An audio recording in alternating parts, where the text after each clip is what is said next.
Hi అండి. నమస్తే. సంసార రథం 5వ భాగం. కిరణ్ ఆఫీస్ నుండి త్వరగా ఇంటికొచ్చేశాడు. అతను గబగబా గదిలోకి పరిగెత్తినట్టుగా వెళ్ళాడు. అక్కడ అతను ఆశించినట్లుగా టేప్ రికార్డర్లో నుంచి మ్యూజిక్ వినిపించడం లేదు. కుర్చీలో సునీత కూర్చుని లేదు.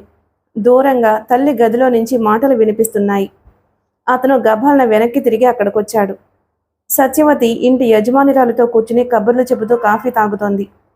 అక్కడ సునీత లేదు. సత్యవతి కొడుకుని చూడగానే, వచ్చావా కిరణ్? రా, వీడేనండి మా అబ్బాయి అంటూ చూపించింది. అమ్మా, సునీత రాలేదా? రాలేదు. నువ్వు బట్టలు మార్చుకో, టిఫిన్ తిందు గాని అంది. కిరణ్ వెనక్కి తిరిగి తన గదిలోకి వచ్చాడు. అతని ఉత్సాహం అంతా అడుగంటినట్లయింది. ఆ గదిలో సామానంతా చిందరవందరగా ఉంది. సునీత వస్తుందని, సర్దుతుందని అతను అనుకున్నాడు. నిన్న సాయంత్రం ఈ కొత్తింట్లోకి వచ్చేశారు. భానుమతికి ఒంట్లో బాగాలేకపోవడం వల్ల రాలేకపోయింది. కృష్ణప్రసాద్ ఎక్కడో పార్టీ ఉందని వెళ్ళాడు. తన ఆఫీస్ నుంచి సరాసరి కొత్తింటికే వచ్చాడు. అప్పుడు కూడా సునీత తల్లితో రాలేదు. తల్లికి మందులివ్వాలి కాబట్టి ఇంట్లోనే ఉందని సత్యవతి చెప్పింది. కిరణ్ ఈరోజు ఉదయం ఆఫీస్కు వెళ్లే ముందు కృష్ణప్రసాద్ ఇంటికి వెళ్ళాడు. భానుమతితో కుశల ప్రశ్నలు అయిన తర్వాత సునీతను అడిగాడు. సాయంత్రం ఏ ఇంటికి రావాలి నేను? మీ ఇంటికే అంది సునీత. దేవిగారు అక్కడుంటారా మరి? తప్పకుండా ఉంటారు. దొరగారు వచ్చేసరికి గది సర్ది టేప్ రికార్డర్ ఆన్ చేసి కుర్చీలో కూర్చుని పేపర్ చూస్తూ ఉంటారు. ఇప్పుడే ఈ దొరగారి విన్నపం ఒకటి ఉంది. ఈ రాత్రి దేవిగారి భోజనం అక్కడే. భోజనమా? అమ్మో, నేను మళ్ళీ ఇంటికి ఎలా రావాలి? చీకటైపోదు. దిగబెట్టడానికి నేను లేనా? నాకు భయం వేస్తుంది బాబు. నాతో రావడానికా? కిరణ్ ముఖం చూసి పక్కున నవ్వింది. అతన్ని సాగనంపడానికి గేటు వరకు వచ్చింది. అతను స్కూటర్ మీద కూర్చుని స్టార్ట్ చేస్తుంటే సునీత స్కూటర్ హ్యాండిల్ మీద చెయ్యి వేసింది. కిరణ్, ఒక ప్రామిస్ ఇవ్వు. ఇచ్చేశాను. ఏమిటో అడగకుండానే? ఆశ్చర్యంగా చూసింది. సునీ, నా మనసు ఒక తెల్ల కాగితం. దాని మీద సంతకం పెట్టి నీకు ఇచ్చేశాను. నీ ఇష్టం వచ్చిన వాగ్దానాలు రాసేసుకోవచ్చు. నన్ను అడగనవసరం లేదు. Thank you. ఇప్పుడు చెప్పు, నేను నీకు ఏం ప్రామిస్ ఇచ్చాను? నువ్వు నాకు ఇచ్చిన ప్రామిస్ ఏమిటంటే, నీ గది నా ఇష్టం వచ్చినట్టు నేను సర్దుతాను, నువ్వు కాదనకూడదు. అవును, సరేనా? నా గదే కాదు, నా జీవితం కూడా నీ ఇష్టం వచ్చినట్టు చక్కదిద్దుకో, అలంకరించుకో. అబ్బబ్బా, ఏమిటి వాళ్ళు ఎంత మాట్లాడేస్తున్నావు? నిన్నటి నుంచి నిన్ను చూడలేదుగా. మాటలు ఎన్నో మూటలైపోయాయి. అమ్మో, టైం అయిపోతుంది. స్కూటర్ స్టార్ట్ చేశాడు. సునీత అతన్ని పంపి నవ్వు ముఖంతో ఇంట్లోకి తిరిగొచ్చింది. మనుషులు ఎంత విచిత్రంగా మారుతారు. ఈ కిరణ్ని చూస్తే ఆ కిరణేనా అనిపిస్తుంది. ఆఫీస్కి వెళ్ళిన కిరణ్కి ఆ రోజు ఎంతసేపటికి సాయంత్రం కానట్లే అతి భారంగా అనిపించింది. 5 గంటలకి ఆఫీస్ నుంచి బయలుదేరే ముందు కృష్ణప్రసాద్ ఇంటికి ఫోన్ చేశాడు. వంట మనిషి ఫోన్ తీసింది. సునీత లేదు అంది. ఎక్కడికి వెళ్ళింది? ఏం తెలియనట్లే అడిగాడు. తెలీదు, మధ్యాహ్నం 3 గంటలకే ఇంట్లో నుంచి వెళ్ళింది అంది. అలాగా, అతను ఫోన్ పెట్టేశాడు. మనసంతా ఆనందం, ఉత్సాహం, తొందర, అనేక రకాల భావాలతో రంగుల హరివిల్లులా అయింది. ఆగమేఘాల మీద వచ్చినట్లుగా స్కూటర్ మీద రయ్యమని ఇంటికొచ్చాడు. అతనికి సునీత రాలేదంటే ఆశ్చర్యంగా ఉంది. నమ్మశక్యం కాకుండా ఉంది. ఈ ఆశాభంగం భరించలేనట్లుగా ఉంది. తన గదిలోకి వచ్చిన కిరణ్ ఒక క్షణం ప్యాంటు జేబులో చెయ్యి పెట్టుకుని తదేకంగా ఆలోచిస్తూ పరధ్యాసగా నిలబడ్డాడు. సత్యవతి కాఫీ, టిఫిన్ తెచ్చి అక్కడ పెట్టింది. మనం అదృష్టవంతురంలా కిరణ్. ఇంటామె చాలా మంచిది. ఒక్క మేనకోడలు తప్ప ఎవ్వరూ లేరట. పాపం, భర్త పోయి ఏడాదయింది. ఆవిడ ఏదో చెబుతూనే ఉంది. కిరణ్కి ఆ మాటలు ఏవి చెవికి ఎక్కనే లేదు. అతను గబాలన వెనక్కి తిరిగి అంగలేస్తున్నట్టుగా నడుస్తూ గబగబా బయటకు వెళ్ళిపోయాడు. ఇంట్లోంచి బయటకు వచ్చిన కిరణ్ రోడ్డు దాటి ఎదురుగా కనిపిస్తున్న బేకరీ షాపులోకి వచ్చి సునీతకి ఫోన్ చేశాడు. మళ్ళీ వంట మనిషే తీసింది. సునీత ఎక్కడికి వెళ్ళిందో తెలుసా అని అడిగాడు. నాకు తెలియదు బాబు, నాకేం చెప్పలేదు. ఆంటీని అడిగి చెప్పు. అలాగే. వంట మనిషి వెళ్ళి అడిగొచ్చింది. స్నేహితురాలు జయ దగ్గరకు వెళ్ళిందట బాబు. సరే, కిరణ్ ఫోన్ పెట్టేశాడు. జయ దగ్గరకు వెళ్ళిందా? తనకి ఇంత ఆశ పెట్టి తన విషయం మర్చిపోయిందా? అతనికి చాలా అవమానంగా అనిపించింది. నిరుత్సాహం, ఆశాభంగం రోషంగా, ఆగ్రహంగా మారాయి. అతను ఇంటికి తిరిగొచ్చాడు. చిందరవందరగా ఉన్న గది అతన్ని మరింత చికాకు పరిచింది. ఉదయం తల్లి సర్దబోతుంటే వద్దమ్మా ఉండని, సాయంత్రం నేను సర్దుకుంటాను అని అడ్డు తగిలాడు. సునీత తన విషయమే గుర్తులేనట్లు జయ ఇంటికి వెళ్లడం కిరణ్కి ఆశ్చర్యంగా ఉంది. అతను టై విప్పాడు. బూటు ఊడదీసి మేజోళ్లు లాగాడు. అతని కంటికి సునీత అక్కడ కుర్చీలో కూర్చుని నవ్వుతున్నట్లుంది. పక్కలు సర్దుతున్నట్లే ఉంది. టేప్ రికార్డర్ ఆన్ చేసి ఆ సంగీతానికి అనుగుణంగా ఆ గదిలో గిరగిరా తిరుగుతూ కిలకిలా నవ్వుతున్నట్లే ఉంది. సునీత రాలేదు. అయినా కిరణ్కి సునీత వచ్చినట్లే ఉంది. కళ్ల ముందు నుంచి ఎంత వద్దనుకున్నా సునీత రూపం చెరగడం లేదు. అతను కాఫీ, టిఫిన్ సంగతి మర్చిపోయినట్లుగా కూర్చుండిపోయాడు. టెలిఫోన్ గణగణా మోగింది. పుస్తకం చదువుతున్న సునీత ఫోన్ తీసింది. హలో మెల్లగా అంది. హలో సునీత, నేను కిరణ్ని మాట్లాడుతున్నాను. Phone పెట్టేయకు please. 1 నిమిషం నీతో మాట్లాడాలి. అవతల నుంచి ఎంతో దీనంగా వినిపించింది. ఏమిటి కిరణ్? నన్ను ఎందుకిలా పరీక్షిస్తున్నావు? నేనేం అపరాధం చేశాను? కిరణ్ గొంతులో నిష్ఠురత, నిస్సహాయత స్పష్టంగా ప్రతిధ్వనిస్తున్నాయి. సునీత మాట్లాడలేదు. సునీ, నిన్నే మాట్లాడవే. నా వల్ల ఏం తప్పు జరిగింది? మీ ఇంటికి వస్తే నువ్వు నాకు ఎందుకు కనిపించడం లేదు? ఇంట్లో ఉండి కూడా లేడు అనిపించేంత తప్పు నేనేం చేశాను? సునీత అతనికి ఏదో చెప్పాలని ప్రయత్నించి సాధ్యం కానట్లు ఆగిపోయింది. నిన్ను చూసి 10 రోజులైంది. నాకిప్పుడు అనిపిస్తుంది మీరు నన్ను వేరే ఇల్లు అనే నెపంతో ఇంట్లో నుంచి దూరంగా తరిమేశారు. అంత నీచమైన పని నేనేం చేశాను సునీ? నాకు నిజంగా అర్థం కావడం లేదు. కిరణ్ ప్లీజ్, అలాంటిదేమీ అనుకోవద్దు. నూతిలో నుంచి మాట్లాడుతున్నట్లుగా అంది సునీత. నేనేమనుకోవాలో నువ్వే చెప్పు. మీ ఇంట్లో నుంచి నేను వచ్చేసిన తర్వాత మీలో ఎందుకలా హఠాత్తుగా మార్పు వచ్చింది? ఆంటీ కూడా నాతో సరిగ్గా మాట్లాడడం లేదు. అంకుల్ సరే సరి, నేను వస్తే చాలు ఎంతో పని ఉన్నట్లు ప్రవర్తిస్తున్నాడు. నువ్వు నా కంటికే కనిపించవు. షటప్! కిరణ్ ఉన్నట్లుండి గట్టిగా అరిచాడు. కిరణ్! సునీత నిఠారుగా అయింది. సారీ సునీ, నిన్ను కాదు. ఇక్కడెవరో ఫోన్ పెట్టేయమంటుంటే అరిచాను. చెప్పు సునీత, ఏమైంది అసలు? ఏం కాలేదు. నేను నీతో ఒకసారి మాట్లాడాలి. నన్ను ఎక్కడికి రమ్మంటావో చెప్పు, వస్తాను. సునీత మాట్లాడలేదు. చెప్పు సునీ, నా బాధ నీకు అర్థం కావడం లేదా? అర్థమవుతుంది, కానీ నా బాధ ఎవరికి చెప్పుకోను? అంటే అంటే నేను చచ్చిపోయినట్లేనా? కిరణ్, నీ బాధ చెప్పుకోవడానికి నేను కాదన్నమాట. నీకు చెప్పలేను. అంత పరాయివాణ్ణి అయిపోయానన్నమాట. ఆల్ రైట్, సరే అలాగే కానీ నేను నిన్నొక్కసారి చూడాలి. ఎక్కడికి రమ్మంటావో చెప్పు. కిరణ్, త్వరగా చెప్పు. ఇక్కడ ఫోన్ పెట్టేయమని షాప్ అతను తొందర చేస్తున్నాడు. కిరణ్ ప్లీజ్, వెంటనే చెప్పు. పార్కుకు రానా? పోనీ ఏదైనా సినిమా హాల్కి? వద్దు. జయ వాళ్ళ ఇంట్లో మీట్ అవుదామా? మరి ఎక్కడ వీలవుతుందో చెప్పు. ఎక్కడా వీలు కాదు. వీలు కాదా? ఎందుకని సునీ? కిరణ్, నేను నేను నిన్ను కలవనని, మాట్లాడనని అమ్మకి మాటిచ్చాను. నాన్న మీద ఒట్టు వేసి మరీ ఇచ్చాను. సునీ, ఆ పిలుపు ఆవేశంలో ఉంది. నన్ను మర్చిపో. నాకు ఫోన్ చేయకు. నన్ను కలవాలని చూడకు ప్లీజ్. నువ్వు నీ మనసు అనే తెల్ల కాగితం మీద సంతకం పెట్టి నాకు ఇచ్చానన్నావుగా, దాని మీద నేను అడుగుతున్న వాగ్దానాలు ఇవే. సునీత తనే ఫోన్ పెట్టేసింది. కిరణ్ నిశ్చేష్టుడిలా నిలబడిపోయాడు. షాపు ఓనరు కళ్ళెర్ర చేస్తూ ఫోన్ లాక్కున్నాడు. ఇక్కడ అవసరానికి 1-2 మాటలు మాట్లాడాలి కానీ రామాయణాలు ప్రేమాయణాలు కాదు. ఇంకెప్పుడు మా షాపులోకి ఫోన్ చేయడానికి రావద్దు, తెలిసిందా? కిరణ్ జవాబు చెప్పలేదు. నిద్రలో నడుస్తున్న వాడిలా షాపులో నుంచి యువతలకొచ్చాడు. అతని మనసంతా ముద్దుబారినట్లుగా ఉంది. భానుమతి సునీత దగ్గర అంత పెద్ద ఓటు తీసుకోవాల్సిన ప్రమాదం ఏమొచ్చింది? అతనికి ఆలోచనా శక్తి నశించింది. డియర్ సునీత, నువ్వు మా ఇంటికి వస్తావని, వీలు కాకపోతే కనీసం ఉత్తరమైనా రాస్తావని ఈ 15 రోజుల నుంచి ఎదురు చూస్తున్నాను. హఠాత్తుగా ఇలా ఎందుకు మారిపోయావో నాకు అర్థం కావడం లేదు. నేను చేసిన తప్పేమిటి? నేను నీకు ఏం బాధ కలిగించాను? నువ్విలా పాషాణమూర్తిలా ఎందుకు మౌనంగా అయిపోయావు? నువ్వు మా ఇంటికి రావు. నేను మీ ఇంటికి వస్తే ఇంట్లో ఉండి కూడా వంట మనిషి చేత లేదని చెప్పిస్తున్నావు. నేను చేసిన అపరాధం ఏమిటో నాకు బొత్తిగా అర్థం కావడం లేదు. ఒకవేళ నాకు తెలియకుండానే ఏ విషయంలో అయినా నీ మనసు నొప్పించినట్లయితే నన్ను మన్నించమని మనస్ఫూర్తిగా అడుగుతున్నాను. ముఖాముఖి నా ఎదుట వచ్చి నా తప్పుని ఎత్తి చూపించు. తల వాచేటట్టు నన్ను చీవాట్లు పెట్టు. నీ ఇష్టం వచ్చినట్లు ఏదైనా చెయ్యి.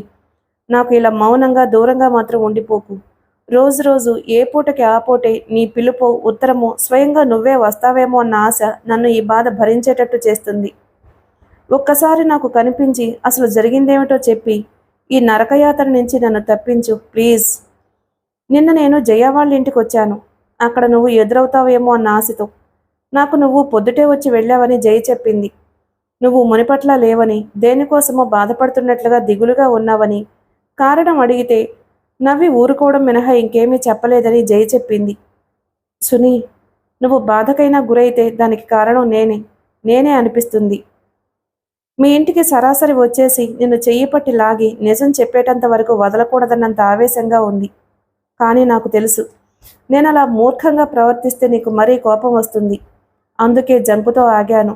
నా సహనం అంతా కూడదీసుకుని ఈ ఉత్తరం రాస్తున్నాను సునీ. ఆఖరిసారిగా అడుగుతున్నాను, నా వల్ల జరిగిన పొరపాటు ఏమిటి? నువ్వు ఉత్తరం రాయలేకపోతే రేపు సాయంత్రం 6 గంటలకి పబ్లిక్ గార్డెన్కి రా. అక్కడ ఇదివరకు మనం కూర్చుని కబుర్లు చెప్పుకున్న చెట్టు కింద కలుసుకుందాం.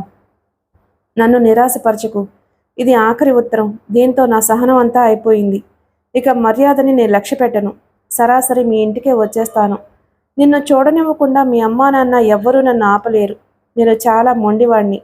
నువ్వు తప్పకుండా రేపు సాయంత్రం గార్డెన్కి రా. వచ్చి ఒకసారి కనీసం గుడ్ బై అనే ఒక చిన్న మాటైనా చెప్పి వెళ్ళు. నన్ను ఈ నరకం నుంచి తప్పించి పుణ్యం కట్టుకో.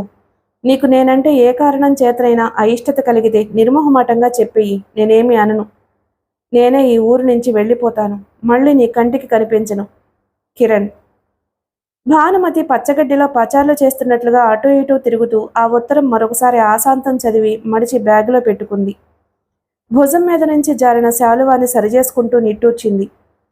ఆ ఉత్తరం కిరణ్ పడుతున్న ఆత్మఘోష భానుమతికి బాగానే అర్థమవుతోంది.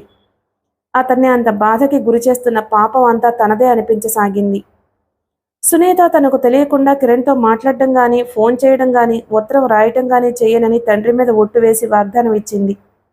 ఆ వాగ్దానం ప్రకారమే కిరణ్ దగ్గర నుంచి ఈ ఉత్తరం రాగానే సరాసరి తెచ్చి తన చేతికిచ్చింది. ఎలా వచ్చిందిది? కంగారుగా అడిగింది తను. మనిషి చేత పంపించాడు. సునీ సందేహంగా చూసింది. భయపడకు మమ్మీ. నేను నీకిచ్చిన వాగ్దానం నా కంఠంలో ప్రాణం ఉండగా తప్పను. సునీత వెళ్ళిపోతున్నదల్లా ఆగింది. శాంతం తలెత్తి తల్లివైపు చూడకుండానే అంది. మమ్మీ, అతనికి నువ్వు సమాధానం చెప్పు. నా సంగతి ఎత్తొద్దు. నన్ను మర్చిపోమ్మని. సునీతకి దుఃఖంతో గొంతు పూడుకుపోయింది. చటుక్కున తల తిప్పి వెళ్ళిపోయింది. భానుమతి చేతిలో ఉత్తరం పట్టుకుని చలనం లేనట్లుగా అలాగే కూర్చుంది. ఎలాంటి విషమ పరీక్ష ఎదురైంది? ఒకే గూటిలో ఉండాల్సిన పక్షుల్లా ఇద్దరిని జంటగా దరిచేర్చడానికి ప్రయత్నించిన తన చేతులతోనే ఈ ఇద్దరిని విడదీయాల్సి వచ్చింది. ఆ పసి మనసులు ఎంత బాధకి గురవుతున్నాయో తను ఎరగందేమీ కాదు. కానీ ఇది తప్పనిసరి. తన ఈ కఠోర నిశ్చయంతో తన భవిష్యత్తు, సునీత భవిష్యత్తు కూడా కనిపిస్తున్నాయి. భానుమతి ఆ ఉత్తరం 1కి 2 సార్లు చదివింది. కిరణ్ సహనాన్ని ఇంతకంటే ఎక్కువ పరీక్ష పెట్టడం మంచిది కాదనిపించింది. 6 గంటలు అవుతూ ఉండగా భానుమతి లేచి జడ వేసుకుని చుట్టుకుని బట్టలు మార్చుకుంది. అసలే ఒంట్లో బాగోలేదు. ఈ చలిగాలిలో ఎక్కడికమ్మా బయలుదేరారు అంది వంట మనిషి షాల్ తెచ్చిస్తూ. పనుంది, ఇప్పుడే వస్తాను. మీరు చాలా నీరసంగా ఉన్నారు. నేను కూడా మీ వెంట రానా? అవసరం లేదు. పోనీ అమ్మాయిని తీసుకువెళ్ళండి. అవసరం లేదని చెప్పడంలా? నేనేమైనా చిన్నపిల్లనా 10 సార్లు చెప్పి నేర్పడానికి? నాకు తెలీదు. అసలే నీరసంగా ఉన్న భానుమతికి ఈ మధ్య ఊరకనే కోపం వస్తుంది. యజమానురాలు గయ్యమనడంతో వంట మనిషి కంగారుతో కిక్కురుమనకుండా వెళ్ళిపోయింది. కృష్ణప్రసాద్ ఇంట్లో లేడు. కారు కోసం వేచి ఉంటే ఎక్కడికి అని అడుగుతాడు. అందుకని భానుమతి తనే వీధిలోకి వచ్చి ట్యాక్సీలో బయలుదేరింది. 1 నెలలో తనలో ఎంత మార్పు! తన వయసు, అనుభవం, హుషారు అన్నీ ఏమైపోయాయో. మనసు నిండా ఒంటరితనం. సునీత కూడా తనకు లేకుండా పోతే వీల్లేదు. తన కంఠంలో ప్రాణం ఉండగా అలా జరగదు. సునీతకి కాబోయే భర్త తనకి కన్న కొడుకు లేని లోటు తీర్చగలిగే వ్యక్తి అయి ఉండాలి. అల్లుడే కొడుకు అని తను ఎప్పుడో నిర్ణయించుకుంది. సునీత కాపురంలో, సునీత పిల్లల మధ్య తను నిశ్చింతగా వాళ్ళ పాపల్లో ఒక పసిపాపగా మెలగాలి అని భావించింది. అదొక సుందరమైన స్వప్నం. అది చెదిరిపోకూడదు, పీడకల కాకూడదు. ఆశించింది ఒకటైతే జరిగేది మరొకటి అయ్యే దురదృష్టం తనకి రాకూడదు. భానుమతి టాక్సీ పబ్లిక్ గార్డెన్లో దిగింది. తనే ముందొచ్చింది. కిరణ్ ఆ చుట్టుపక్కల ఎక్కడా కనిపించలేదు. ఎదురుగా చిన్నపిల్లలు ఆటలాడుతున్నారు. భానుమతి వాళ్ళని చూస్తూ నిలబడింది. కిరణ్కి ఏమని చెప్పాలి? ఆ మనసులో సునీత పట్ల ఏర్పడిన అనురాగం మొగ్గని ఎలా తుంచాలి? దీనివల్ల అతనికి నష్టం కలగకూడదు, అతని భవిష్యత్తు పాడవకూడదు. భానుమతి లేచి పబ్లిక్ గార్డెన్లో అటూ ఇటూ తిరగసాగింది. పిల్లల్ని పెంచి పెద్ద చేయడం అంతా ఒక ఎత్తు, ఈ పెళ్లి సంగతి ఒక ఎత్తు. వాళ్ళ మనసులు చిన్నబుచ్చుకోకుండా, తల్లి తండ్రి మీద గౌరవం చెడకుండా ఉండాలంటే చాలా జాగ్రత్తగా, నేర్పుగా వారికి నచ్చ చెప్పాలి. సునీత కిరణ్తో మాట్లాడనని తనకి మాటిచ్చినట్టు కట్టుబడి ఉంది. కానీ ఆ కట్టుబడడానికి ఎంత బాధపడుతుందో తను ఎరగందేమీ కాదు. పిల్లల మనసులు స్వేచ్ఛావిహంగాల్లా ఉంటాయి. వాళ్ళను బంధించడం అంటే సామాన్యమైన విషయం కాదు. ఆ ఒత్తిడికి వాటిని తట్టుకోలేక మానసికంగా బెదిరిపోతారు. భానుమతి కిరణ్కి ఏ విధంగా నచ్చ చెప్పడమా అని ఆలోచిస్తుంది. మసక చీకట్లు వ్యాపించాయి. దూరంగా ఆడుకుంటున్న పిల్లల్లో రూపురేఖలు కనిపించకుండా వాళ్ళు వేసుకున్న బట్టలు మాత్రం తెల్లగా కనిపిస్తున్నాయి. భానుమతి చెట్టుని ఆనుకుని నిలబడింది. దూరం నుంచి ఒక వ్యక్తి ఆదరాబాదరా ఇటే వస్తున్నాడు. అతని నడక హఠాత్తుగా పరుగులా మారింది. అతను కిరణ్ అని భానుమతి గమనించింది. దూరం నుంచి చెట్టు కింద ఆమాత్రంగా స్త్రీమూర్తి కనిపిస్తుంటే కిరణ్కి వెర్రి సంతోషం వచ్చింది. అతను ఉత్తరమైతే రాశాడు గాని సునీత వస్తుందని ఏమాత్రం నమ్మకం లేదు. అందుకే అతను ఆశ్చర్యంగానే వచ్చాడు. అతనిలో ఆనందం, ఆశ్చర్యం, ఉద్వేగం, ఆవేశం అన్నీ ఉప్పెనలా వచ్చేశాయి. అతని నడక పరుగులా మారింది. దగ్గరగా వచ్చిన అతను హఠాత్తుగా మేట నొక్కినట్లే ఆగిపోయాడు. చెట్టుకి ఆనుకుని నిలబడింది సునీత కాదు, భానుమతి. అతను వగరుస్తున్నాడు. నోట మాట రానట్టు చూస్తున్నాడు. ఏం చెప్పాలో తెలియక తికమక పడుతున్నాడు. కిరణ్, భానుమతి తనే పలకరించింది. నమస్తే ఆంటీ. కంగారు పడిపోయాడు. తన ఉత్తరం సునీత చదవలేదా? ఆంటీ చేతికి అందిందా? అదేమిటి? ఆ దరిద్రపు వెధవ స్వయంగా సునీత చేతికి ఇచ్చొచ్చారని చెప్పాడే. కూర్చో కిరణ్. భానుమతి తన పచ్చగడ్డిలో కూర్చుంది. కిరణ్ కూర్చున్నాడు. ఆఫీస్ పని ఎలా ఉంది? అడిగింది. మామూలే, మార్పేమీ లేదు. అతను ఏటో చూస్తున్నాడు. అతని ముఖం చూస్తుంటే భానుమతికి జాలి కలిగింది. అతని బాధకంతటికీ కారణం తనేనన్న విషయం గుర్తుకొచ్చి మరీ బాధ కలిగింది. నువ్వు సునీతకు రాసిన ఉత్తరం అందింది కిరణ్, మామూలు స్వరంతోనే అంది. అతను చురుగ్గా తలెత్తి చూశాడు. భానుమతి ఏటో చూస్తూ చెప్పింది. సునీత ఆ ఉత్తరం తెచ్చి నా చేతికిచ్చింది. ఏం చేయను మమ్మీ అంది. నేను వెళ్ళి కిరణ్తో మాట్లాడతాను అని చెప్పాను. అతను వింటున్నాడు. అతని చేతివేళ్లు పచ్చగడ్డిని లాగుతున్నాయి. ఆ వయసులో ప్రణయం పట్ల ఎంత ఉద్రేకం ఉంటుందో అది తెలిసి పెద్దవాళ్ళు అడుగుతుంటే అంత సిగ్గుగానూ ఉంటుంది. సునీత కనబడితే ఎన్నెన్నో మాట్లాడడానికి అమిత సంసిద్ధమై ఉన్నాడు. కానీ భానుమతితో మాట్లాడడానికి అతను సిద్ధంగా లేడు. కిరణ్, నేను నీతో ఒక మాట స్పష్టంగా చెప్పడానికి వచ్చాను. చెప్పండి ఆంటీ. సునీతకి నీకు పెళ్లి జరుగుతుందని నేను ఎంతగానో అనుకున్నాను.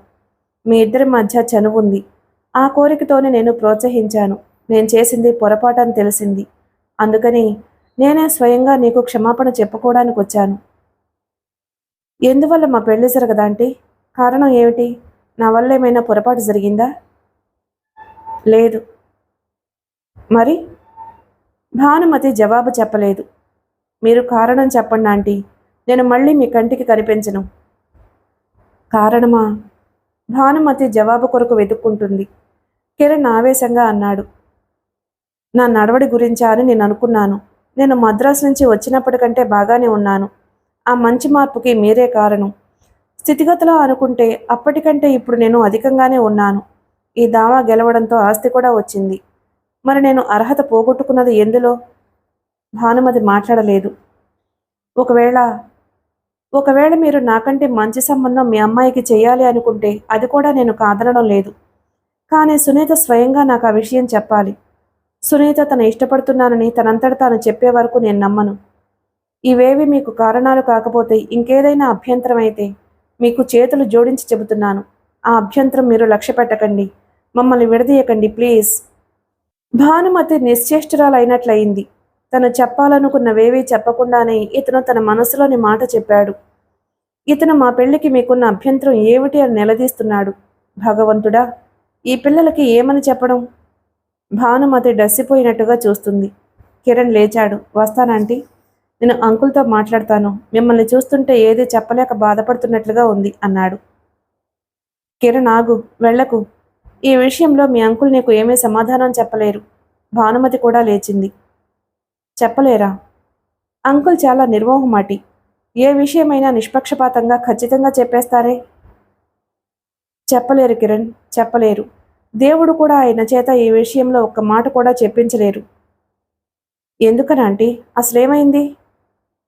కిరణ్ కిరణ్ ఆశగా, ఆత్రంగా ఆమె చెప్పబోయే మాట కోసం ఎదురు చూస్తున్నాడు. కిరణ్, భానుమతి కూర్చుంది.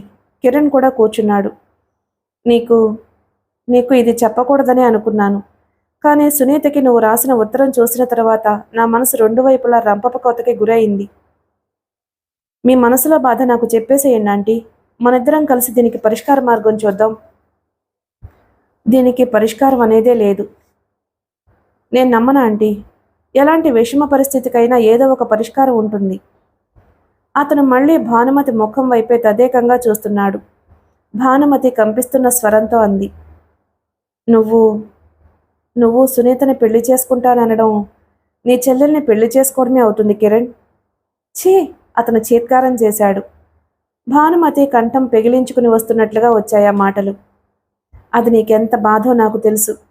నువ్వు పడుతున్న బాధకి 1000 రెట్లు 1,00,000 రెట్లు ఎక్కువగా ఏడ్చాను నేను. ఛీ!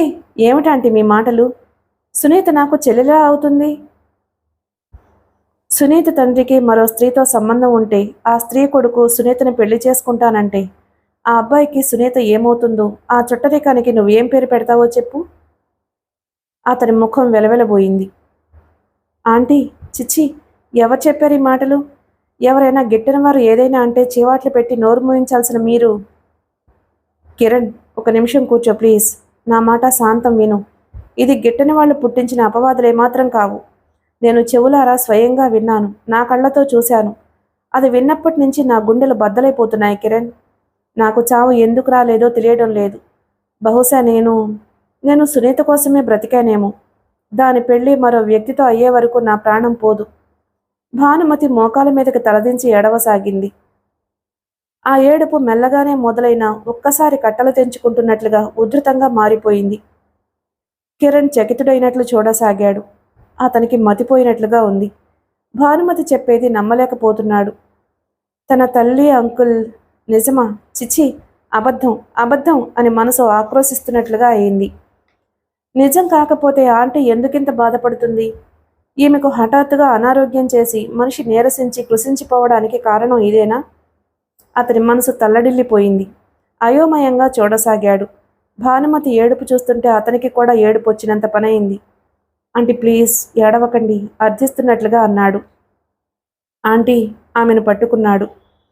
కిరణ్, భానుమతి ఆ క్షణంలో చిన్నపిల్లలా అతన్ని పట్టుకుని ఏడ్చేసింది. ప్లీజ్, అనునయంగా అన్నాడు. నేను ఎంతెంతో ఆలోచించాను, ఎన్నెన్నో కలలు కన్నాను. మీ పెళ్లికి నేనే ప్రోత్సాహపరిచాను, పట్టుదల పట్టాను. కానీ నాకు తెలియలేదు. ఈ పెళ్లి వారిద్దరి పథకం. నేను మూర్ఖురాల్ని, కనిపెట్టలేకపోయాను. మనం విశాఖపట్నం వెళ్ళినప్పుడు కూడా నాకేం తెలియలేదు. ఎంతో నిర్మలంగా ఇల్లు వదిలొచ్చాను. నిశ్చింతగా అక్కడ మీతో గడిపాను. ఇంట్లో వంట మనిషి లేదు. అయినా నేనేం అనుకోలేదు. కానీ ఆమెను ఏమని అనునయించగలడు? ఏ స్త్రీ మాత్రం ఇది భరించగలదు? ఈ విషయం సునీతకు తెలుసా? అడగలేక అడిగాడు. భానుమతి తెలియదన్నట్లు తల తిప్పింది. చెప్పలేకపోయాను, నా వల్ల కాలేదు. నన్ను అది ఎన్నోసార్లు నిలదీసింది. వేరే పెళ్లి సంబంధాలు చూస్తుంటే చేసుకోనని చెప్పేసింది. కిరణ్ నిట్టూర్చాడు. ఆంటీ, మీరు బాధపడకండి. ఇది ఏదైనా సరిదిద్దగల అవకాశం ఉందేమో చూడండి. లేదు కిరణ్, నా వల్ల కాదు. నువ్వు నా మీద కోపం తెచ్చుకోకు, నన్ను అర్థం చేసుకో. ఈ పెళ్లి వారిద్దరూ దగ్గరవడానికి వేసిన ఎత్తు, లోకల కళ్ళల్లో కారం చల్లడానికి పన్నిన పన్నాగు. నువ్వు చవటవనుకున్నారు, నన్ను ఆడించొచ్చు అనుకున్నారు. నా కంఠంలో ప్రాణం ఉండగా అలా జరగదు. సునీతకి నేను తల్లిని, నాకు ఊపిరది. మీ ఇద్దరి వివాహం కోసం నేను ఎన్నో ప్రయత్నాలు చేశాను. కానీ అది చూడలేని, వినలేని పరిస్థితులు నాకు వచ్చాయి. కిరణ్ దీర్ఘంగా నిట్టూర్చాడు. అతని ఆందోళన తగ్గిన మాట నిజమే. ఈ పెళ్లికి ఆటంకం తన మీద ఉన్న అభ్యంతరం ఏదీ కాదు. అది అతనికి మనోధైర్యాన్నిచ్చింది. అయినా అతనికి సంతోషం కలగడం లేదు. అంతకు మించిన బాధ ఇంకొకటి ప్రారంభమైంది. అది గుండెల మీద సమ్మెటతో కొట్టినట్లుగా ఉంది. తన తల్లి, అంకుల్, అతను ఇంకా నమ్మలేకపోతున్నాడు. ఇది సాధ్యమా? ఆంటీ పొరపాటు పడలేదు కదా? అతని మనసు ఇంకా రెపరెపలాడుతూనే ఉంది. భానుమతి కళ్ళనీళ్లు తుడుచుకుంది. భుజాల మీద షాల్ సర్దుకుంది. కింద పడిన బ్యాగు తీసుకుంది. పొద్దుపోయింది, నేను వస్తాను కిరణ్. లేచింది. పదండి ఆంటీ. అతను కూడా లేచాడు. ఇద్దరూ నడుచుకుంటూ గేటు దాటి బయటకొచ్చారు. కిరణ్ టాక్సీని పిలిచాడు. అది దగ్గరకొచ్చి ఆగింది. భానుమతి అందులో కూర్చుంది. కిరణ్ టాక్సీ తలుపు వేయబోతుంటే భానుమతి ఒక్క క్షణం ఆపింది. కిరణ్, నిన్ను నేను చాలా బాధ పెట్టానని తెలుసు. కానీ నాకు ఇంకే గత్యంతరమూ తోచలేదు. నువ్వు చిన్నపిల్లాడివి, క్షమించమని అడగలేను. భానుమతి కళ్ళల్లో నీళ్లు తిరిగాయి. ఆంటీ, మీరలా భావించకండి. మీ బాధలో భాగం పంచుకున్నందుకు నాకు సంతోషంగా ఉంది. టాక్సీ తలుపు వేయబోతూ అతను ఆగాడు. ఆంటీ, ఇది సునీతకు మాత్రం చెప్పకండి. అవసరమైతే నేనే చెబుతాను. భానుమతి అలాగే అన్నట్లు తల ఊపింది. అతను టాక్సీ తలుపు వేసేశాడు. టాక్సీ కదిలి వెళ్ళిపోయింది. భానుమతి సీటు మీద వెనక్కి తలా నుంచి కళ్ళు మూసుకుంది. కళ్లల్లో నుంచి ఉబుకుతున్న నీరు కనురెప్పల్ని దాటి కిందకి జారాయి. కళ్ల ముందు దీనంగా వేదనగా ఉన్న కిరణ్ ముఖం కదిలింది. భానుమతి గుండె జాలితో కరిగిపోయింది. కానీ ఏమీ చేయలేని పరిస్థితి. కిరణ్కి మంచి అమ్మాయిని చూసి వేరే పెళ్లి చేస్తాను అనుకుంది. కిరణ్కి చెప్పేయడంతో భానుమతికి మనసు తేలికపడ్డట్లుగా ఉంది. భానుమతి ఎక్కి వెళ్లిన టాక్సీ కదిలి వెళ్ళిపోయింది. కిరణ్ మనసు మీద పెద్ద భారం పడ్డట్లుగా ఉంది. అతను రోడ్డు వెంట నడవసాగాడు. అతడి నరాల్లోనూ మెల్లమెల్లగా కోపం కస్సు కస్సుమని బొసలు కొడుతుంది. అతని కళ్ల ముందు ఎన్నో దృశ్యాలు తిరుగుతున్నాయి. మద్రాసులో తండ్రి పోవడం, కృష్ణప్రసాద్ రావడం, తల్లి ఏడవడం, తరువాత అతని రాకపోకలు ఎక్కువవడం, అతను అప్పుడప్పుడు డబ్బు పంపించడం, ఇక్కడికి వచ్చేయమని బలవంతం చేయడం, ఎన్నో దృశ్యాలు కొత్త కొత్త అర్థాలతో, కొత్త కొత్త పోకడలతో కళ్ల ముందు కదులుతున్నాయి. ఇది వాళ్ళ లాలూచి. చచా, అయినా ఇదేం బుద్ధి? అమ్మకేమైంది? అమ్మ, అంకుల్. అతని మనసు లజ్జాభిమానాలతో పీడిస్తోంది. కిరణ్ ట్యాంక్ బండ్ దగ్గర నిలబడ్డాడు. అతని ముందు అంతా చీకటి, చిక్కటి నల్లటి చీకటి. కిరణ్ తిరిగి తిరిగి చాలా ఆలస్యంగా ఇంటికొచ్చాడు. ఎక్కడికి వెళ్ళావురా? ఎంతసేపటి నుంచి చూస్తున్నాను నీకోసం అంది సత్యవతి. కిరణ్ మాట్లాడలేదు. అతనికి ఎవ్వరితోనూ మాట్లాడాలి అనిపించటం లేదు. వడ్డిస్తున్నాను, త్వరగా రా భోజనానికి అంది వంటింటి వైపు వెళుతూ. కిరణ్ గదిలోకొచ్చాడు. బట్టలు మార్చుకోవడానికి వెళ్లబోతున్న అతను హఠాత్తుగా ఆగిపోయాడు. ఆ గదిలో టేబుల్ మీద యాష్ట్రే నిండా సిగరెట్ పీకలు నూసి ఉన్నాయి. బాస్కెట్ నిండా యాపిల్స్ ఉన్నాయి. కృష్ణప్రసాద్ వచ్చినప్పుడల్లా ఏదో ఒకటి తెస్తూ ఉంటాడు. ఆ వంటింట్లోంచి సత్యవతి కంఠం సాధింపుగా వినిపిస్తుంది. అమ్మ ఒక్కతే ఉంటుంది కదా, త్వరగా ఇంటికి వెళ్దామనే జ్ఞానమే లేదు నీకు. సరాసరి ఆఫీస్ నుంచి ఇంటికి రాకూడదు? కిరణ్ చూపులో తదేకంగా ఆ యాష్ట్రే మీద, యాపిల్స్ మీద నిలిచాయి. పొద్దుననగా వెళ్తావు. ఇంట్లో ఎన్నో పనులుంటాయి. ఆడదాన్ని నేనేం చేసుకోగలను? ఆ ఎదురింటి అబ్బాయి చూడు, తల్లిదండ్రుల్ని ఎంత బాగా చూస్తాడో సత్యవతి విసుక్కుంది. కిరణ్ లుంగి, హ్యాంగర్కున్న షర్టు తీసుకున్నాడు. బట్టలు మార్చుకుని కుర్చీలో కూర్చున్నాడు. అతని తల పగిలిపోతుందేమో అన్నంత వేదనగా ఉంది. అక్కడ పార్కులో తను ఆంటీ మాట్లాడుకుంటుంటే ఇక్కడ వీరిద్దరూ సరాగాలు కాబోలు. అతని కళ్ల ముందు ఏడుస్తున్న భానుమతి ముఖం కనిపించింది. తల్లిని, భానుమతిని పక్కపక్కన నిలబెట్టి చూశాడు. తల్లి సన్నగా ఉంటుంది. కట్టు, జుట్టు గురించి శ్రద్ధ తీసుకుంటుంది. అందాల విషయం వస్తే తల్లి కంటే ఆంటీయే బాగుంటుంది. మరి అంకుల్కి ఇదేం బుద్ధి? కిరణ్కి కోపం ఉప్పెనలా వస్తుంది. చిచ్చి, వీళ్ళసలు మనుషులేనా? సత్యవతి చేతులు తుడుచుకుంటూ ఆ గదిలోకి వచ్చింది. అన్నం పెట్టాను, లేచిరా. ఇంకా అలా కూర్చుంటావే?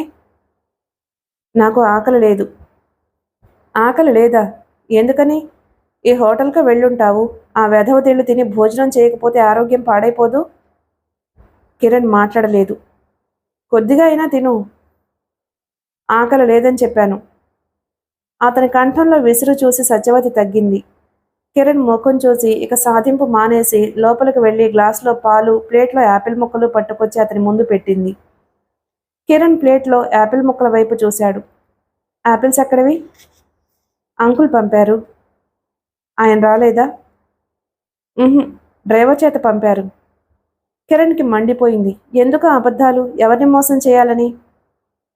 అలా ఉన్నావే, ఆఫీస్లో ఏమైనా గొడవ జరిగిందా? సత్యవతి కొడుకు ముఖం చూసి అనుమానంగా అడిగింది. ఏం కాలేదు. అవి తిను, పాలు చల్లారక ముందే తాగి. సత్యవతి కిరణ్ పక్క సర్దుతూ అంది. కిరణ్ యాపిల్ ముక్క ఉన్న ప్లేటుని విసురుగా ఒక తోపు తోశాడు. సత్యవతి ఉలిక్కి పడ్డట్టుగా తిరిగి చూసింది. కిరణ్ కోపంతో ఉక్కిరిబిక్కిరి అవుతున్నట్లుగా అన్నాడు. ఇక నుంచి ఆకులు ఏవైనా పంపిస్తే తీసుకోకు, మనం కొనుక్కోగలమని చెప్పు. సత్యవతి విచిత్రంగా చూస్తుంది. మనం వాళ్ళ ఇంటికి వెళ్ళొద్దు, వాళ్ళు మన ఇంటికి రానవసరం లేదు. ఆయన ఆయన ఇక్కడికి వస్తే మాత్రం నేను ఊరుకోను. కిరణ్ యాస్ట్రేలో సిగరెట్ పీకలు మసి కిటికీలోంచి బయటకు దులిపేశాడు. అతనికి చాలా సిగ్గుగా ఉంది, అవమానంగా ఉంది. సత్యవతి నిర్ఘాంతపోయినట్లు చూసింది. నేను నేను ఆ ఉద్యోగం మానేస్తున్నాను. మనం మద్రాసు వెళ్ళిపోదాం. నీకేమైనా మతిపోయిందా? అవును, మతిపోయింది. నన్ను ఇంకేమీ మాట్లాడించుకు. మతిపోయిన వాడి ప్రేలాపన వింటావు. అతను తలపట్టుకుని కూర్చున్నాడు. సత్యవతి చాలాసేపు ఏమీ మాట్లాడలేదు. తర్వాత మెల్లని స్వరంతో అడిగింది. కిరణ్, అసలేమైందో చెప్పు. ఏం కాలేదు. ఎందుకు అలా ఉన్నావు? నాకు ఒంట్లో బాగోలేదు. డాక్టర్ దగ్గరికి వెళ్దామా? అవసరం లేదు. కొద్దిసేపు మౌనంగా ఉన్న తరువాత మళ్ళీ అడిగింది. కాసిని పాలైనా తాగు. అవసరం లేదు. సత్యవతి ఇంకేమీ మాట్లాడలేదు. అక్కడి నుంచి వెళ్ళిపోయింది. మర్నాడు కిరణ్ అన్న మాట అక్షరాలా జరిపినట్లే చేశాడు. లేచి మెదలకుండా కూర్చున్నాడు. ఆఫీస్కి వెళ్ళలేదు. ఆఫీస్కి వెళ్ళవా? అంది సత్యవతి. వెళ్ళనని రాత్రే చెప్పాను అన్నాడు. నీ మొండితనం ఏమిటో నాకు అర్థం కావడం లేదు అంటూ విసుక్కుంది. కిరణ్ మౌనంగా ఉండిపోయాడు. అంకుల్కి ఫోన్ చేయినా అంది. ఆయన మాట నా దగ్గర ఎత్తావంటే ఊరుకోను కస్సుమన్నాడు. భోజనాలు అయిన తర్వాత సత్యవతి పూలు కొనాలని బజారుకి వెళ్ళింది. కిరణ్ ఇంట్లో ఒంటరిగా ఉన్నాడు. జయ వచ్చింది. కిరణ్ని చూసి ఆశ్చర్యపోయింది. హరే, నువ్వు ఇంట్లోనే ఉన్నావా అంది. కిరణ్ జయ ఆశ్చర్యం గమనించే స్థితిలో లేడు. కూర్చున్నవాడల్లా గభాన లేచి జయకి ఎదురొచ్చాడు. జయ చేతిలో ఉన్న జూలీని అందుకుని ఎత్తుకుంటూ సునీత కూడా వచ్చిందా అన్నాడు. రాలేదు అంది జయ. మీ ఇంటి దగ్గరుందా? ఆతృతగా అడిగాడు. ఉదయం మా ఇంటికి వచ్చింది. ఒక సహాయం చేసి పెట్టాలే జయ అంది. ఏమిటి అన్నాను. ఈ జూలీని కిరణ్ ఇంట్లో వదిలేసి రావాలి అంది. సరే అన్నాను. మధ్యాహ్నం వేళ వెళ్ళు, కిరణ్ ఉండడు ఇంట్లో అంది. కిరణ్ ముఖం ఈ మాటలు వినగానే ఎలా తలా పోయింది. కానీ అతను నిగ్రహించుకున్నట్లుగా జూలీని తల మీద చేయి వేసి జుట్టు సరిచేయసాగాడు. అతని చేతికి ఆ జుట్టులోంచి ఏదో తగిలింది. జూలీ మెడెత్తి కంఠం దగ్గర చూశాడు. జూలీ మెడలో సన్నటి దారానికి చిన్న కాగితం ముక్కుంది. కిరణ్ దాన్ని లాగి తీసి చూశాడు. కిరణ్, నా గురించి మర్చిపో, గుడ్ బై అని సునీత దస్తూరిలో ఉంది. ఆ వాక్యాలు చూడగానే అతని గుండెలు నులిపినంత బాధగా అనిపించింది. కూర్చో జయ అన్నాడు నవ్వు తెచ్చిపెట్టుకుంటూ. మీ అమ్మ ఇంట్లో లేరా? లేదు, బజార్కు వెళ్ళింది. ఇప్పుడే వస్తుంది, కూర్చో. నీకు చెగోడీలు ఇష్టం కదూ? మా అమ్మ చేసింది, ఉండు తెస్తాను. జూలీని పదిలంగా ఎత్తుకుని వంటింట్లోకి వెళ్ళి ప్లేట్లో కొన్ని పెట్టి తెచ్చిచ్చాడు. జూలీ, నీకు పాలు తాగిస్తాను డియర్ అంటూ దాన్ని ఎత్తుకుని వెళ్ళాడు. జూలీని డైనింగ్ టేబుల్ మీద కూర్చోబెట్టి ప్లేట్లో పాలు పోసి దాని ముందు పెట్టాడు. అది పాలు తాగుతూ ఉండగా చిన్న చీటీ మీద గబగబా, సునీ, నన్ను నువ్వు మర్చిపోయినా నేను నిన్ను మర్చిపోలేదు. పెళ్లికైతే పెద్దవాళ్ల సమ్మతి కావాలి, స్నేహానికి అవసరం లేదుగా. మన ఇద్దరం ఎప్పటికీ స్నేహితులమే. స్నేహం అంటే ఒకరి బాధ ఒకరు అర్థం చేసుకోవడం అని రాశాడు. కిరణ్, మంచినీళ్ళు కావాలి, జయ కేక పెట్టింది. వస్తున్నా గభాన లేచాడు. ఆ రాసిన చిన్న కాగితం మడిచి మళ్ళీ జూలీ మెడలో కట్టాడు. దాన్ని జూలు సర్దాడు. జయ అక్కడికొచ్చింది. జూలీ మూతి నాక్కుంటుంది. ఆహా, ఆ అదృష్టం నీదేనే జూలీ అంది. జయ, ఒక చిన్న సాయం చేసి పెట్టాలి. ఏమిటి? ఈ జూలీని తీసుకువెళ్ళి సునీతకిచ్చేయి. ఇది మరీ బాగుంది. సునీత నీకు పంపిస్తే నువ్వు మళ్ళీ తనకి పంపిస్తున్నావా? సునీతకి నా మీద కోపం వచ్చింది. అయినా జూలీ నా దగ్గర ఉండదు. నేను ఈ మాట దానికి అక్కడే చెప్పాను. నేను కూడా చెప్పానని చెప్పు. కోపం వస్తే ఆ కోపం నా మీద ఇంకో రకంగా అయినా చూపించమను. కానీ జూలీనే బాధ పెట్టొద్దు. పాపం, నోరు లేంది. అదేం చేసింది? దీనికి నోరు లేదా? ఇప్పుడేగా అన్ని పాలు తాగింది. అంటూ జయ నవ్వుతూ దాని తోక పుచ్చుకు లాగింది. అది గై గైమని మురిగింది. కిరణ్ చిటికెలు వేసి సముదాయించాడు. నోరు లేదట, నవ్వింది జయ. ఏమిటా బాబు, మీ మూగ సంభాషణ నాకు అర్థం కావడం లేదు. నిజంగా నీ మీద కోపం వస్తే మెదలకుండా ఊరుకోవాలి. మళ్ళీ నీ గురించి అన్ని ఆరాలు ఎందుకు సునీతకి అంది జయ. ఏమంది? కిరణ్ ఎలా ఉన్నాడు? హుషారుగా ఉన్నాడా? చిక్కిపోయాడా? నా గురించి ఏమేమి అడిగాడు అంటూ 1,00,000 ప్రశ్నలు అడిగి నా ప్రాణం తీస్తుంది. కిరణ్ పెదవుల మీదకి జీవం లేని చిరునవ్వు వచ్చింది. ఇదిగో, మళ్ళీ తీసుకువెళ్ళమని సునీత హఠం చేస్తే ఈసారి మీ వాకిట్లో దీన్ని కట్టేసిపోతాను సుమా. జయ హెచ్చరించి వెళ్ళింది. కిరణ్ తల ఊపాడు. అతను జయను పంపి వెనక్కి తిరిగి వచ్చాడు. సునీత రాసిన అక్షరాలను మళ్లీ చదువుకోసాగాడు.